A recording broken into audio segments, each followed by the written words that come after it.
Servus. It's your garden Stordinger from Munich again. Today we're looking at a topic that many underestimate even though it's right outside the front door. The secret winter hack. How to turn leaves into perfect seedling soil. Leaves? Yes, exactly.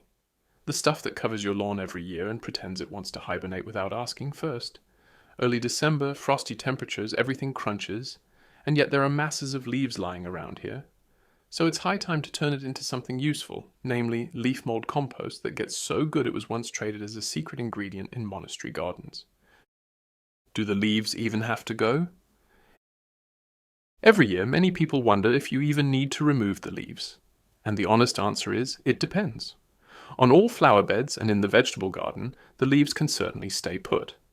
There they protect the soil and feed the microorganisms, who are, after all, the secret bosses underground anyway. On the lawn, it's a different story. If the leaves are lying there an inch thick, the grass underneath will first turn yellow, then brown, and then say goodbye completely. So, off with them. But please, don't throw them in the bin, because we're going to make something much more valuable out of them. Preparing the leaves correctly. For the leaves to rot down well, you first have to get them small, and that works wonderfully with the lawnmower. Drive over them once, collect them, and done. The leaves are then fine enough to combine well with other material, because here comes the important point. Leaves are rich in carbon and poor in nitrogen. So it's a bit like a dry breadcrumb that won't slide down without butter. If you want to make an active compost out of it, the pile needs nitrogen. Where this nitrogen comes from doesn't really matter. Grass clippings, manure, horn meal, kitchen waste, take what you have. The secret power broth. I personally like the luxury version. A little chicken manure plus biochar and some rock dust. Stirring the whole thing with warm water creates a powerful broth that really kickstarts the compost. That's the espresso for the pile, so to speak. A shot of it and the microbes wake up, rub their eyes and get going. Layering the compost. Now you build the compost in layers.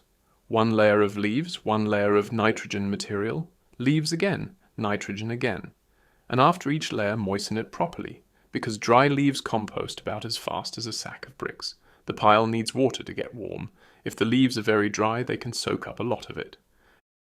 How the compost gets hot. For the whole thing to work even in winter, cover the pile with a breathable fleece. This keeps the heat inside and ensures the temperature rises. After 3 to 4 days, the compost should reach 60 to 70 degrees Celsius. This is intentional because only at such temperatures are weed seeds, disease germs, and everything you don't want in the bed reliably killed off. Why leaf mold compost was once a secret. Leaf mold compost used to be the secret gold of gardeners. It is less nutrient-rich than normal compost and is therefore ideal for seed-starting mix or for sensitive plants that don't like turbo fertilizer. The structure is fine, airy, and even, ensuring that the seeds germinate well and the roots develop without stress.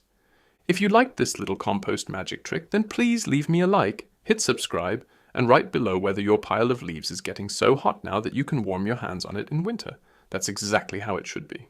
And now for the kicker, Spatzel. While you're at it, be sure to check out my big video, The Secret Compost Hack, Old Farmers' Tricks That Rock Again Today. So hit subscribe, watch the next video, and keep whipping that garden into shape. It pays off. Guaranteed.